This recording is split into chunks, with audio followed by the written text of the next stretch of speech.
Good morning, good morning, good morning, friends. Guten Morgen, guten Morgen, guten Morgen, Freunde. We are back with Colossians 1 verse 7 in the Passion. Wir sind zurück mit Kolosser 1, Vers 7 in der Passion. Here Paul says, our beloved co-worker Epaphras was there from the beginning to thoroughly teach you the astonishing revelation of the gospel. Hier sagt Paulus, unser geliebter Mitarbeiter Epaphras war von Anfang an dabei, um euch die erstaunliche Offenbarung des Evangeliums gründlich zu lehren. So look at this. This is so beautiful. Schau mal, das ist so schön. Paul undoubtedly must have been one incredible personality. Paulus muss zweifelsohne eine tolle Persönlichkeit gewesen sein. Radical, Radikal, strong leader, starker Leiter, willing even to kill Christians for what he believed. sogar willens, Christen für seine Überzeugung zu töten. I mean, he was a very strong person. Er war eine sehr starke Persönlichkeit. Yet, even though he was a strong leader, he never exercised authoritative leadership. Trotz, dass er ein starker Leiter war, übte er niemals autoritäre Leiterschaft aus. He obviously did not believe in hierarchy. Er glaubte offensichtlich nicht an Hierarchie.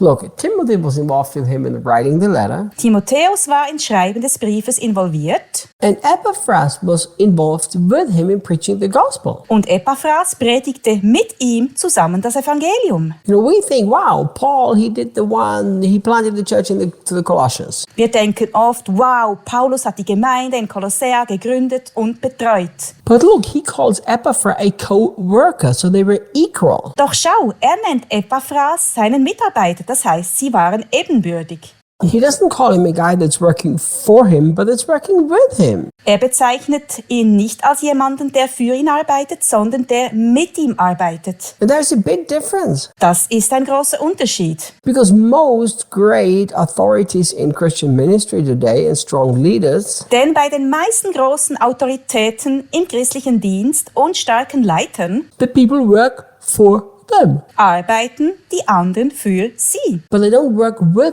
them. Aber sie arbeiten nicht mit ihnen. But we see this beautiful heart of Paul coming through, which I believe is the heart of Jesus. Hier sehen wir, wie Paulus' schönes Herz sichtbar wird, was glaube ich auch das Herz von Jesus ist. And look what he says. I really like this. Schau, was er sagt, das gefällt mir wirklich. He was there from the beginning to thoroughly teach you the astonishing revelation of the gospel. Er war von Anfang an dabei, um euch die erstaunliche Offenbarung des Evangeliums gründlich zu lehren. Paul allowed Epaphras to teach the revelations of the gospel. Paulus erlaubte Epaphras, die Offenbarungen des Evangeliums zu lehren. I know ministry where the top leader doesn't allow the other people to preach in his church. Ich kenne Dienste, in denen der Hauptleiter anderen nicht erlaubt, in der Gemeinde zu predigen. Because they think they have the biggest revelation and the greatest revelation, so they are the ones who have to preach it. Denn sie denken, dass sie die größte Offenbarung und Erkenntnis haben, daher müssen sie diese predigen. But look at the heart of Paul. Doch schau dir das Herz von Paulus an. Paul got the revelation of the glorious gospel directly from Jesus. Paulus erhielt die Offenbarung des herrlichen Evangeliums direkt von Jesus. It didn't come any other way. Nicht auf andere Weise. And that Paul, who got the revelation directly from Jesus, allowed his co-worker to share the revelation and teach it. Und dieser Paulus, der die Offenbarung direkt von Jesus bekam, erlaubte seinen Mitarbeitern, sie weiterzugeben und darüber zu lehren. We need more leaders like Paul, Wir brauchen mehr solcher Leiter wie Paulus, who push the other people to greatness. die anderen zu Großem anspornen. This is exactly what Jesus will do with us. Genau das macht Jesus mit uns. And look, and he says that the astonishing revelation of the gospel. Schau, er sagt hier,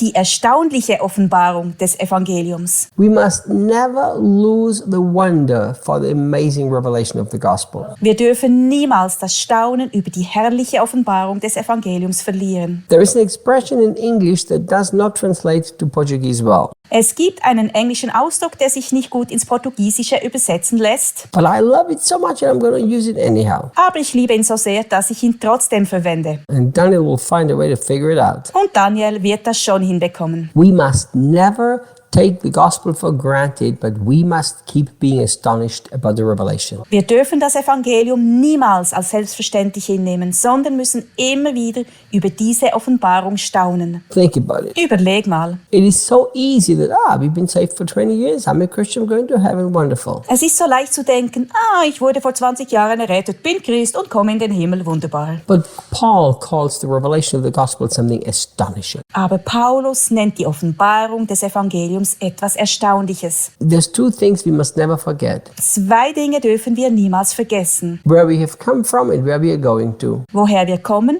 und wohin wir gehen. You know, many times I keep reminding myself what a mess I was in before the gospel found me. Oft erinnere ich mich daran, was für ein Wrack ich war, bevor das Evangelium mich erreichte.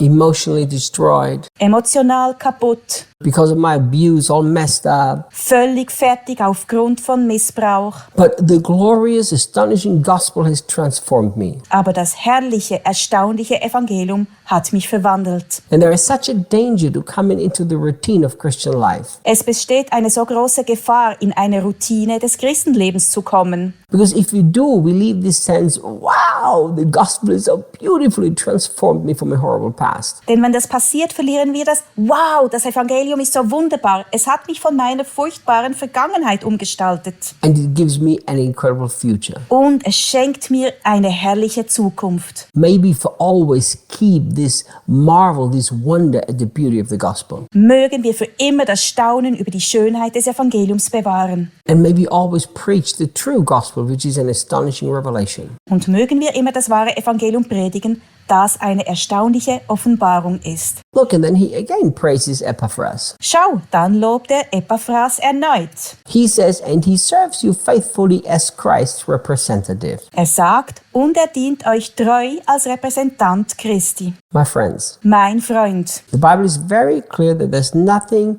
asked from a servant, only that he is faithful. Die Bibel macht deutlich, dass nichts von einem Diener verlangt wird, außer dass er treu ist. You see, and Paul praised Epaphras because he served faithfully. Paulus lobte Epaphras, weil er treu diente. I'm telling you, Ich sage dir, so many people start out serving Jesus as true servants with a true servant heart. so viele Christen fingen an, Jesus als wahre Diener mit einem echten, dienenden Herzen nachzufolgen. And as the ministry gets successful and bigger and they get recognized, Und als ihr Dienst erfolgreich und größer wird und sie bekannt wurden, they've somehow on the road lost the attitude of a servant. verloren sie irgendwo auf dem Weg die Haltung eines Dieners. Always remember, Denk immer daran. we are servants of Jesus Christ and we need to represent him well. Wir sind Diener Jesu Christi und wir sollen ihn gut repräsentieren. And we need to be faithful. Und wir sollen treu sein. So, keep faithful with what God has shown you. Also sei treu in dem, was Gott dir gezeigt hat.